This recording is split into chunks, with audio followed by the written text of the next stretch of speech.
Good morning ulit mga kapag-asa. To, magpapakain po tayo ng mga tira-tirang gulay sa palengke, no? Papakain po natin sa ating mga manok. At ako'y nagpapasalamat kay Mr. Willie Utom, no? Siya po yung nagbigay sa akin ng patapon ng mga gulay na ito po. Ito po ay sabi niya ay pitsay daw po ito, guys, na kumbaga malapit na po siyang malanta, no? So hindi na po siya pwedeng ibinta as pagkain, so pinapakain po natin sa mga manok.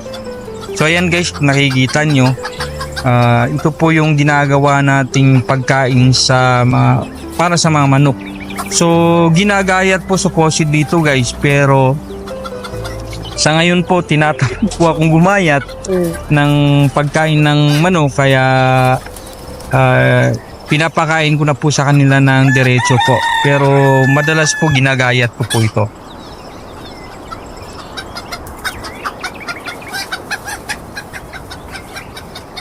Ganito po yung ginagawa natin sa umaga mga kapag-asa, no? Pinapakain po natin sila mga around 6 to 7 o'clock po. Pinapakain po kaagad natin sila. Chine-check po natin kung may laman pa po yung kanilang automatic feeder, no?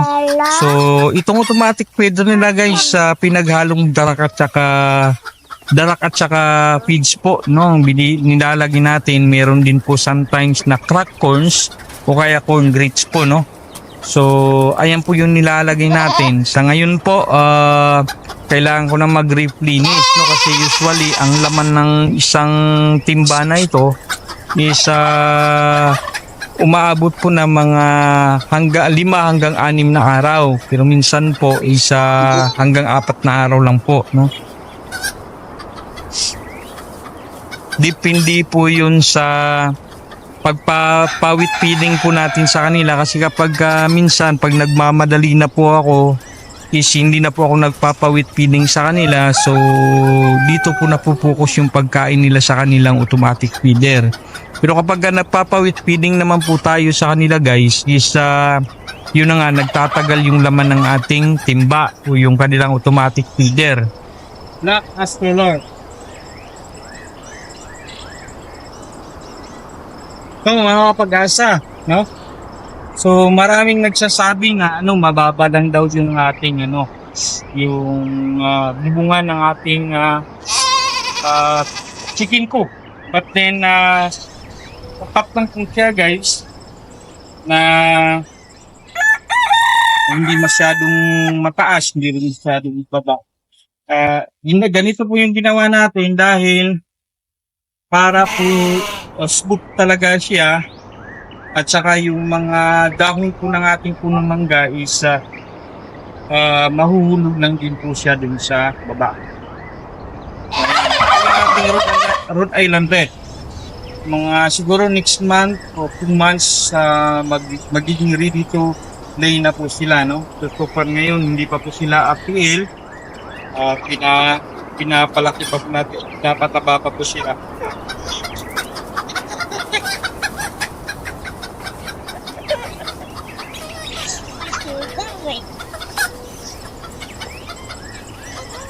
It's not gonna bite you. No, it's not. Okay, just go ahead.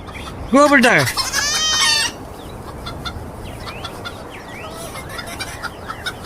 Ito po yung ating sudas na nilagay ko mga kapag-atak.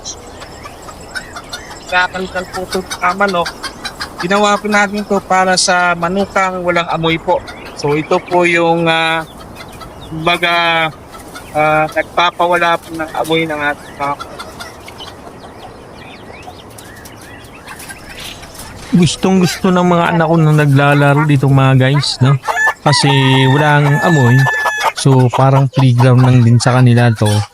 Kaya gano'n na lang ang gusto nila na pumasok dito sa loob ng kulungan ng ating mga manok. Kasi nga nawiwili sila, at saka hindi naman sila nababahuan kasi nga po hindi na nangangamoy dahil po sa nilagay po natin na mga wood chips at saka sawdust po.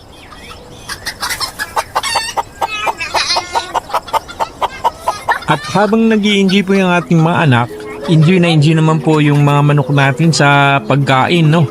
Pagkain mula sa kanilang automatic feeder guys na ginawa po natin. Ayan, nakikita nyo naman po, enjoy na enjoy po sila at saka enjoy na enjoy din po yung mga anak ko. So ang sarap pa pagmasdan guys, no, sa araw-araw na ginawa ng Diyos.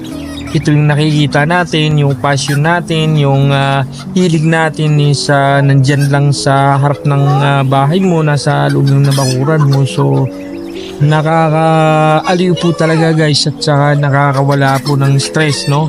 Nakakatulong po siyang maibsan yung mga dalahin natin sa buhay at nakapagpapasigla po sa ating pang-araw-araw na buhay. Kaya lagi nating tatandaan mga kapag-asa, ano man yung nangyayari sa buhay natin, lagi po nating tatandaan na lagi po tayong may pag-asa.